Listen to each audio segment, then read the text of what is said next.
This is a continuation of A Princess of Mars by Edgar Burroughs, comprising chapters 25 through 28, and the end. Chapter 25. The Looting of Zodanga. As the great gate where I stood swung in my 50 Tharks, headed by Tarkes himself, rode in upon their mighty thoats, I led them to the palace walls, which I negotiated easily without assistance. Once inside, however, the gate gave me considerable trouble, but I finally was rewarded by seeing it swing upon its huge hinges, and soon my fierce escort was riding across the gardens of the Jeddak of Zodanga. As we approached the palace, I could see through the great windows of the first floor into the brilliantly illuminated audience chamber of Thankosis. The immense hall was crowded with nobles and their women, as though some important function was in progress. There was not a guard in sight without the palace, due, I presume, to the fact that the city and palace walls were considered impregnable, and so I came close and peered within. At one end of the chamber, upon massive golden thrones encrusted with diamonds, sat Thankosis and his consort, surrounded by officers and dignitaries of state. Before them stretched a broad aisle lined on either side with soldiery, and as I looked there entered this aisle, at the far end of the hall, the head of a procession which advanced to the foot of the throne. First there marched 4 officers of the Jeddak's guard bearing a huge salver on which reposed, upon a cushion of scarlet silk, a great golden chain with a collar and padlock at each end. Directly behind these officers came 4 others, carrying a similar salver which supported the magnificent ornaments of a prince and princess of the reigning house of Zodanga. At the foot of the throne these 2 parties separated and halted, facing each other at opposite sides of the aisle. Then came more dignitaries and the officers of the palace and of the army, and finally 2 figures entirely muffled in scarlet silk, so that not a feature of either was discernible. These 2 stopped at the foot of the throne, facing Thankosis. When the balance of the procession had entered and assumed their stations, Thankosis addressed the couple standing before him. I could not hear his words, but presently 2 officers advanced and removed the scarlet robe from one of the figures, and I saw that Kantos Khan had failed in his mission, for it was Sabthan, Prince of Zodanga, who stood revealed before me. Thankosis now took a set of the ornaments from one of the salvers and placed one of the collars of gold about his son's neck, springing the padlock fast. After a few more words addressed to Sabthan, he turned to the other figure, from which the officers now removed the enshrouding silks, disclosing to my now comprehending view Dejah Thoris, Princess of Helium. The object of the ceremony was clear to me. In another moment Dejah Thoris would be joined forever to the Prince of Zodanga. It was an impressive and beautiful ceremony, I presume, but to me it seemed the most fiendish sight I had ever witnessed. And as the ornaments were adjusted upon her beautiful figure and her collar of gold swung open in the hands of Thankosis, I raised my long sword above my head, and with the heavy hilt, shattered the glass of the great window and sprang into the midst of the astonished assemblage. With a bound I was on the steps of the platform beside Thankosis, and as he stood riveted with surprise I brought my long sword down upon the golden chain that would have bound Dejah Thoris to another. In an instant all was confusion. 1,000 drawn swords menaced me from every quarter, and Sabthan sprang upon me with a jeweled dagger he had drawn from his nuptial ornaments.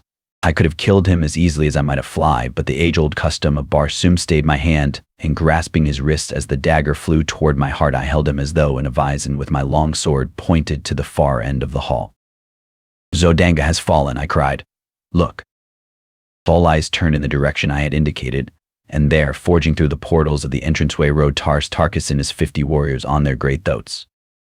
A cry of alarm and amazement broke from the assemblage, but no word of fear. And in a moment the soldiers and nobles of Zodanga were hurling themselves upon the advancing Tharks. Thrusting Sabthan headlong from the platform, I drew Dejah Thoris to my side. Behind the throne was a narrow doorway, and in this Thankosis now stood facing me, with drawn long sword. In an instant we were engaged, and I found no mean antagonist. As we circled upon the broad platform I saw Sabthan rushing up the steps to aid his father, but, as he raised his hand to strike, Dejah Thoris sprang before him, and then my sword found the spot that made Sabthan Jeddak of Zodanga. As his father rolled dead upon the floor, the new Jeddak tore himself free from Dejah Thoris' grasp, and again we faced each other. He was soon joined by a quartet of officers, and, with my back against a golden throne, I fought once again for Dejah Thoris. I was hard-pressed to defend myself and yet not strike down Sabthan, and with him my last chance to win the woman I loved. My blade was swinging with the rapidity of lightning as I sought to parry the thrusts and cuts of my opponents. 2 I had disarmed, and 1 was down, when several more rushed to the aid of their new ruler, and to avenge the death of the old. As they advanced there were cries of the woman. Strike her down, it is her plot. Kill her, kill her, kill her. Calling to Dajah Thoris to get behind me, I worked my way toward the little doorway back of the throne. But the officers realized my intentions, and 3 of them sprang in behind me and blocked my chances for gaining a position where I could have defended Dajah Thoris against an army of swordsmen. The Tharks were having their hands full in the center of the room, and I began to realize that nothing short of a miracle could save Dajah Thoris and myself when I saw Tars Tarkas surging through the crowd of pygmies that swarmed about him. With one swing of his mighty longsword, he laid a dozen corpses at his feet, and so he hewed a pathway before him, until in another moment he stood upon the platform beside me, dealing death and destruction right and left. The bravery of the Zodagans was awe-inspiring. Not one attempted to escape, and when the fighting ceased it was because only Tharks remained alive in the great hall, other than Dajah Thoris and myself. Sabthan lay dead beside his father, and the corpses of the flower of Zodanga nobility and chivalry covered the floor of the bloody shambles.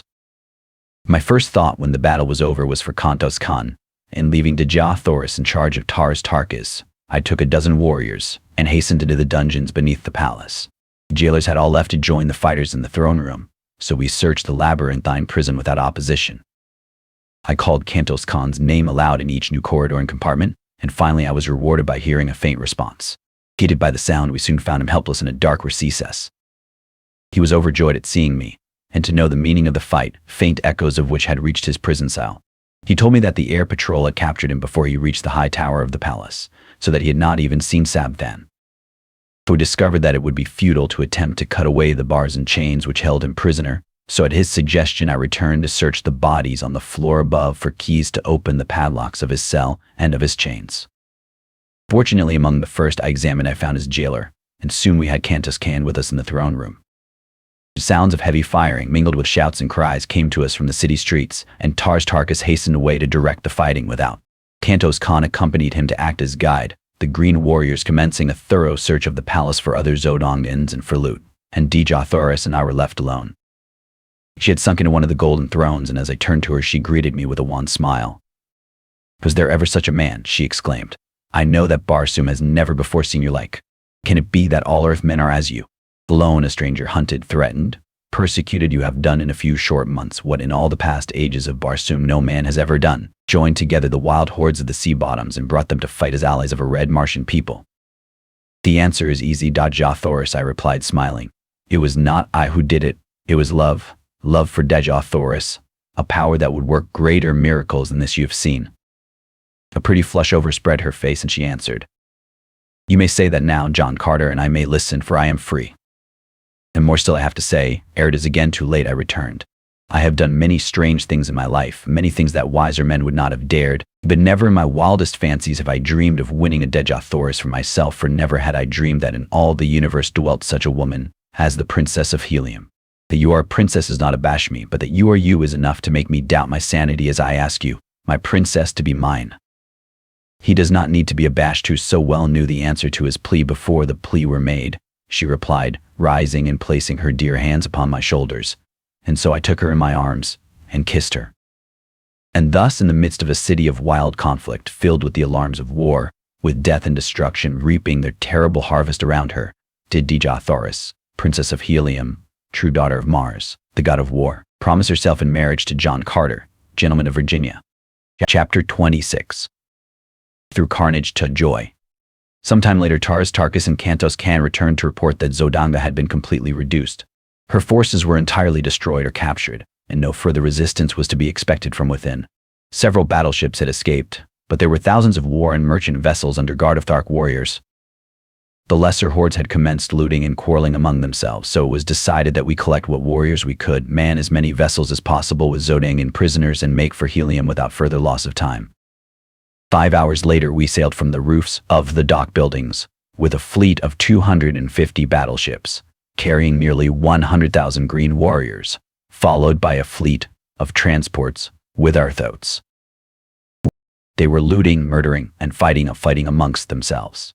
In 100 places they had applied the torch, and columns of dense smoke were rising above the city as though to blot out from the eye of heaven the horrid sights beneath. In the middle of the afternoon we sighted the scarlet and yellow towers of Helium, and a short time later a great fleet of Zodangan battleships rose from the camps of the besiegers without the city and advanced to meet us. The banners of helium had been strung from stem to stern of each of our mighty craft.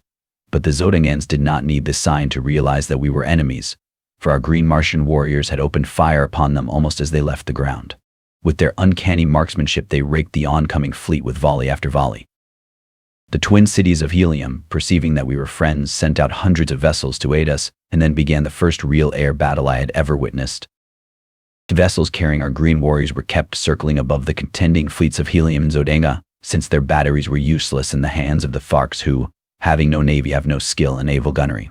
Through small arm fire, however, was most effective, and the final outcome of the engagement was strongly influenced, if not wholly determined, by their presence. At first the two forces circled at the same altitude, pouring broadside after broadside into each other. Presently, a great hole was torn in the hull of one of the immense battlecraft from the Zodangan camp. With a lurch, she turned completely over, the little figures of her crew plunging, turning and twisting toward the ground 1,000 feet below. Then with sickening velocity she tore after them, almost completely burying herself in the soft loam of the ancient sea bottom. A wild cry of exultation arose from the Heliumite squadron, and with redoubled ferocity they fell upon the Zodangan fleet. By a pretty maneuver, two of the vessels of helium gained a position above their adversaries, from which they poured upon them from their keel bomb batteries a perfect torrent of exploding bombs. Then, one by one, the battleships of helium succeeded in rising above the Zodangans, and in a short time a number of the beleaguering battleships were drifting hopeless wrecks toward the high scarlet tower of Greater Helium.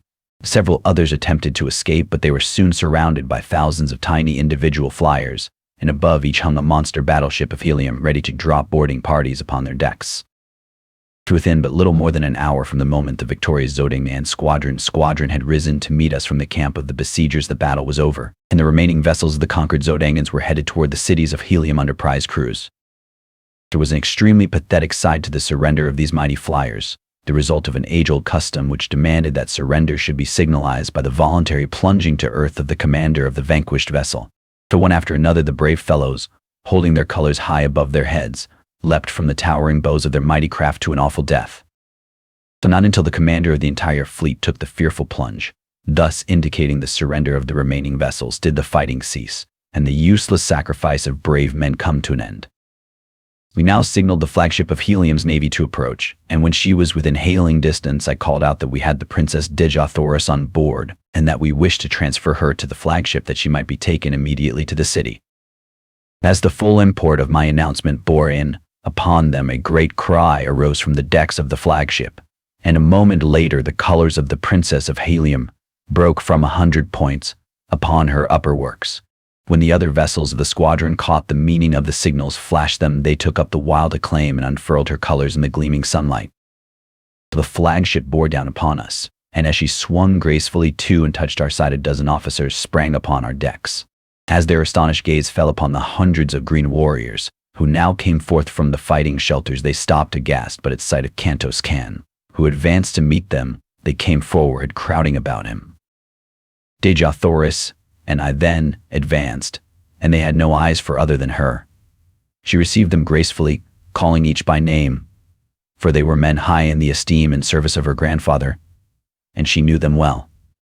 "Lay your hands upon the shoulder of John Carter," she said to them, turning toward me, "the man to whom Helium owes her princess as well as her victory today."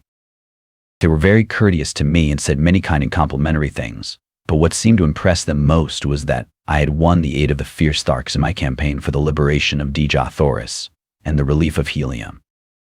"You owe your thanks more to another man than to me," I said, "and here he is.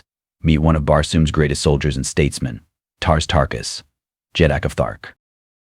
With the same polished courtesy that had marked their manner toward me, they extended their greetings to the great Thark, nor to my surprise was he much behind them in ease of bearing or in courtly speech.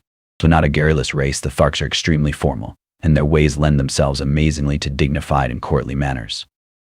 Darthoris went aboard the flagship, and was much put out that I would not follow, but as I explained to her, the battle was but partly won. We still had the land forces of the besieging Zodangans to account for, and I would not leave Tars Tarkas until that had been accomplished. The commander of the naval forces of Helium promised to arrange to have the armies of Helium attack from the city in conjunction with our land attack, and so the vessels separated, and Dejathoris was borne in triumph back to the court of her grandfather Tardos Mor's Jeddaki Helium. In the distance lay our fleet of transports with the thoats of the Green Warriors where they had remained during the battle. Without landing stages, it was to be a difficult matter to unload these beasts upon the open plain, but there was nothing else for it, and so we put out for a point about 10 miles from the city and began the task. It was necessary to lower the animals to the ground in slings, and this work occupied the remainder of the day and half the night. Twice we were attacked by parties of Zodangan cavalry, but with little loss, however, and after darkness shut down they withdrew. As soon as the last thoat was unloaded, Tarkas gave the command to advance, and in 3 parties we crept upon the Zodangan camp from the north, the south, and the east. About a mile from the main camp we encountered their outposts, and, as had been prearranged, accepted this as the signal to charge. With wild, ferocious cries and amidst the nasty squealing of battle-enraged thoats, we bore down upon the Zodangans. So we did not catch them napping, but found a well-entrenched battle line confronting us. Time after time we were repulsed until toward noon I began to fear for the result of the battle. The Zodangans numbered nearly 1 million fighting men, gathered from pole to pole wherever stretched their ribbon-like waterways, while pitted against them were less than 100,000 Green Warriors. The forces from Helium had not arrived, nor could we receive any word from them. And just at noon we heard heavy firing all along the line between the Zodangans and the cities, and we knew then that our much-needed reinforcements had come. Again Tarkas ordered the charge, and once more the mighty thoats bore their terrible riders against the ramparts of the enemy. At the same moment the battle line of Helium surged over the opposite breastworks of the Zodangans, and in another moment they were being crushed as between 2 millstones. Nobly they fought, but in vain. The plain before the city became a veritable shambles ere the last Zodangan surrendered, but finally the carnage ceased, the prisoners were marched back to Helium, and we entered the greater city's gates, a huge triumphal procession of conquering heroes. The broad avenues were lined with women and children, among which were the few men whose duties necessitated that they remain within the city during the battle. We were greeted with an endless round of applause and showered with ornaments of gold, platinum, silver, and precious jewels. The city had gone mad with joy. To my fierce Tharks caused the wildest excitement and enthusiasm. Never before had an armed body of Green Warriors entered the gates of Helium, and that they came now as friends and allies filled the red men with rejoicing. That my poor services to Dejathoris had become known to the Heliumites was evidenced by the loud crying of my name, and by the loads of ornaments that were fastened upon me and my huge thoat as we passed up the avenues to the palace, for even in the face of the ferocious appearance of Woola the populace pressed close about me. As we approached this magnificent pile we were met by a party of officers who greeted us warmly and requested that Tarkas and his Jeds with the Jedaks and Jeds of his wild allies, together with myself, dismount and accompany them to receive from Tardos Mors an expression of his gratitude for our services. At the top of the great steps leading up to the main portals of the palace stood the royal party, and as we reached the lower steps one of their number descended to meet us. He was an almost perfect specimen of manhood, tall, straight as an arrow, superbly muscled and with the carriage and bearing of a ruler of men. I did not need to be told that he was Tardos Mors, Jedak of Helium. The first member of our party he met was Tarkas, and his first words sealed forever the new friendship between the races. That Tardos Mors, he said earnestly, may meet the greatest living warrior of Barsoom is a priceless honor, but that he may lay his hand on the shoulder of a friend and ally is a far greater boon. Jedak of Helium, returned Tarkas, it has remained for a man of another world to teach the Green Warriors of Barsoom the meaning of friendship. To him we owe the fact that the hordes of Thark can understand you, that they can appreciate and reciprocate the sentiments so graciously expressed. Tardos Mors then greeted each of the Green Jedaks and Jeds, and to each spoke words of friendship and appreciation. As he approached me he laid both hands upon my shoulders.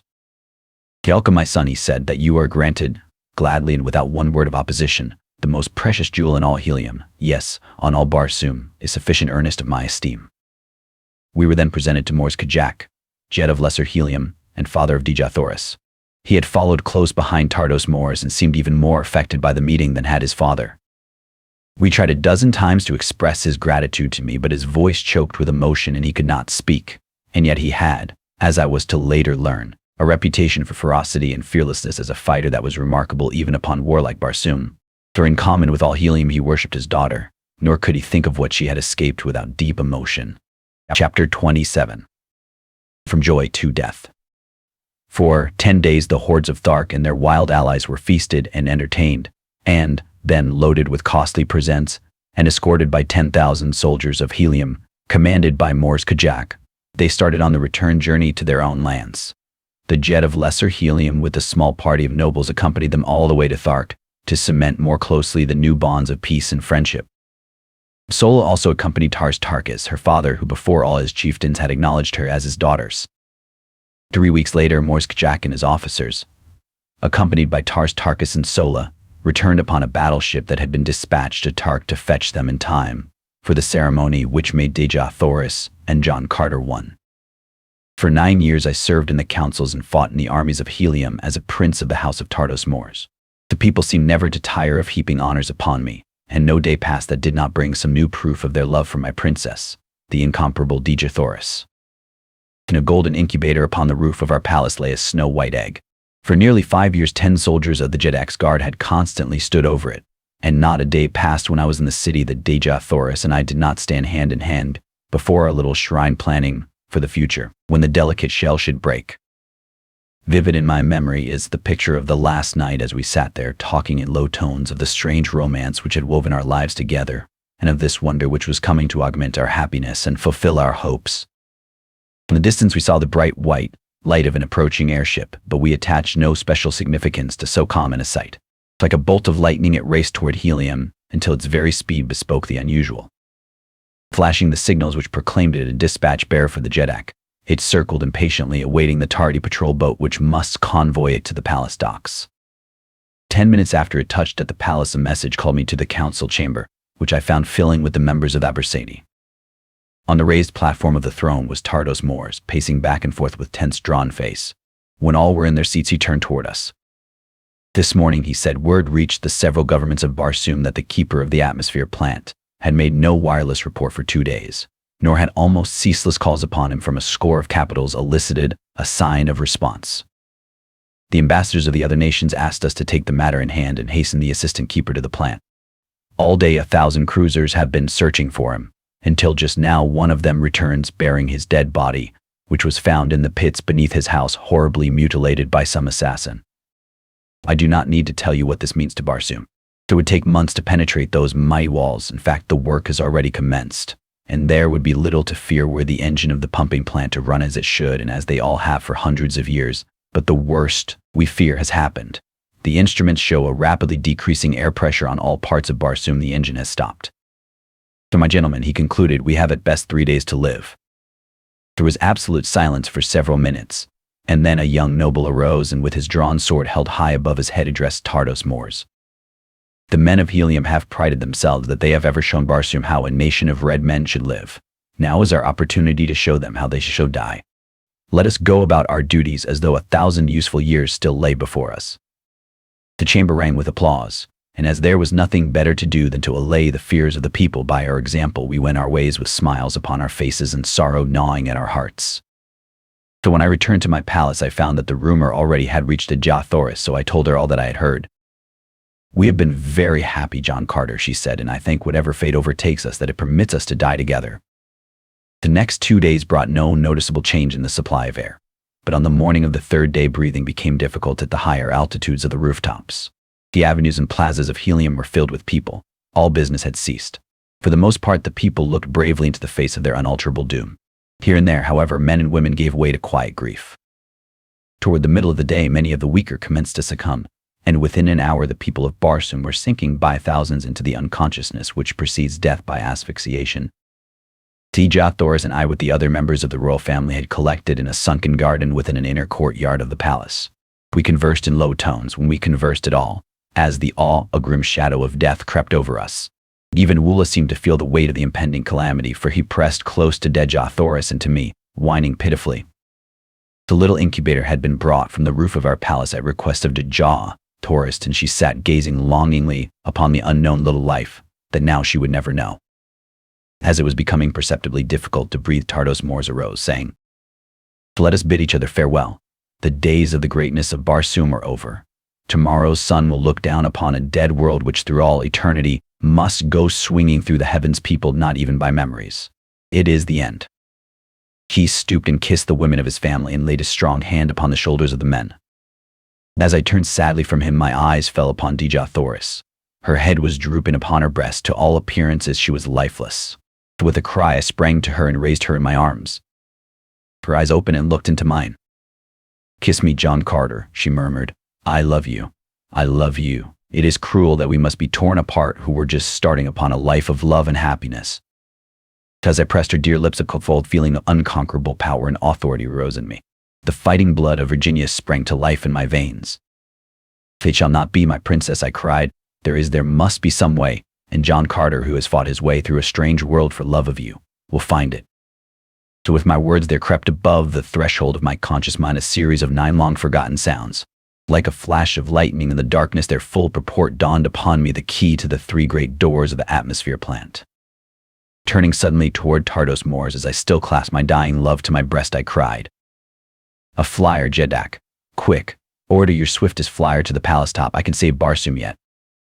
He did not wait to question, but in an instant a guard was racing to the nearest dock, and though the air was thin and almost gone at the rooftop, they managed to launch the fastest one-man air scout machine that the skill of Barsoom had ever produced. Kissing the jaw of Thoris a dozen times and commanding Wula, who had followed me, to remain and guard her, I bounded with my old agility and strength to the high ramparts of the palace, and in another moment I was headed toward the goal of the hopes of all Barsoom. I had to fly low to get sufficient air to breathe, but I took a straight course across an old sea bottom, and so had to rise only a few feet above the ground. I traveled with awful velocity, for my errand was a race against time with death. The face of Dejah Thoris hung always before me. As I turned for a last look as I left the palace garden, I had seen her stagger and sink upon the ground beside the little incubator.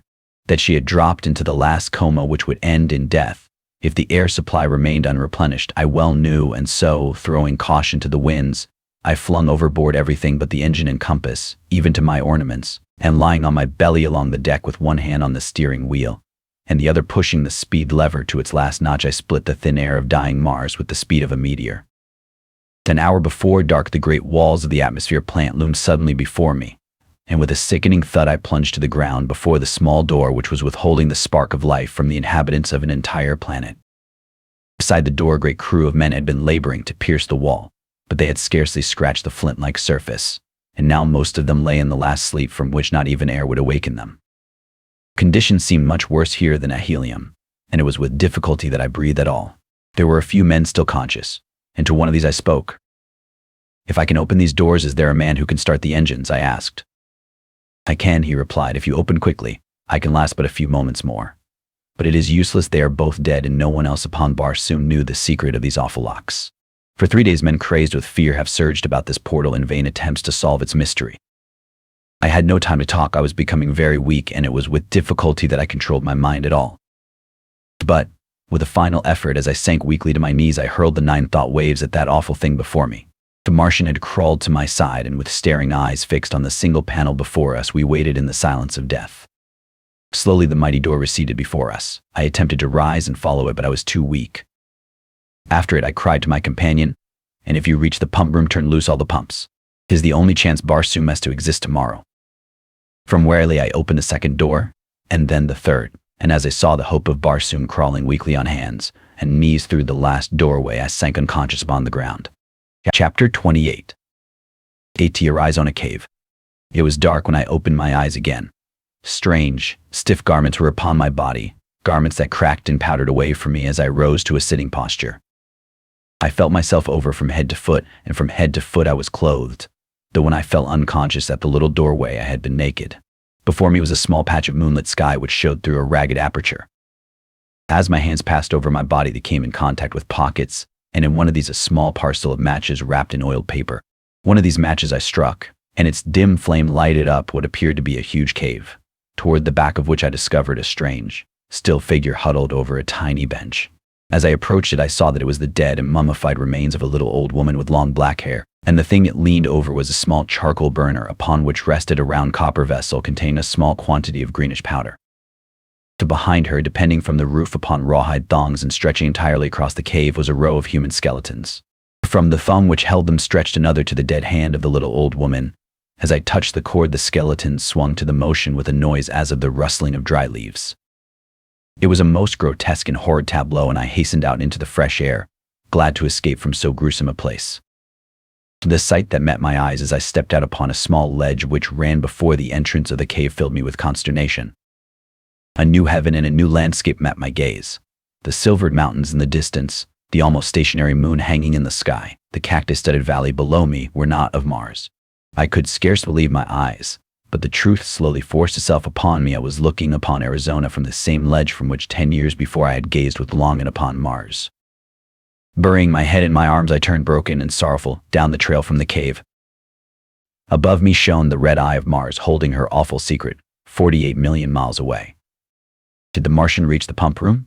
Did the vitalizing air reach the people of that distant planet in time to save them? Was my Dija Thoris alive, or did her beautiful body lie cold in death beside the tiny golden incubator in the sunken garden of the inner courtyard of the Palace of Tardos Morris, the Jeddak of Helium? For 10 years I have waited and prayed for an answer to some of my questions. For 10 years I have waited and prayed to be taken back to the world of my lost love. I would rather lie dead beside her there than live on Earth all those millions of terrible miles from her. The old mine which I found untouched has made me fabulously wealthy, but what care I for wealth? As I sit here tonight in my little study overlooking the Hudson, just 20 years have elapsed since I first opened my eyes upon Mars. I can see her shining in the sky through the little window by my desk, and tonight she seems calling to me again as she has not called before since that long dead night, and I think I can see, across that awful abyss of space, the beautiful black-haired woman standing in the garden of a palace, and at her side is the little boy who puts his arm around her as she points into the sky toward the planet Earth, while at their feet is a huge and hideous creature with a heart of gold. I believe that they are waiting there for me, and something tells me that I shall soon know. The end. This has been an audiobook of Edgar Rice Burroughs, A Princess of Mars, created by the team at Best Audiobooks, for free, published on both YouTube and Rumble. Please subscribe to our channel, as your subscription allows us to bring you more great free content. Please look to our website at www.bestaudiobooksforfree.com for a complete list of our audiobooks.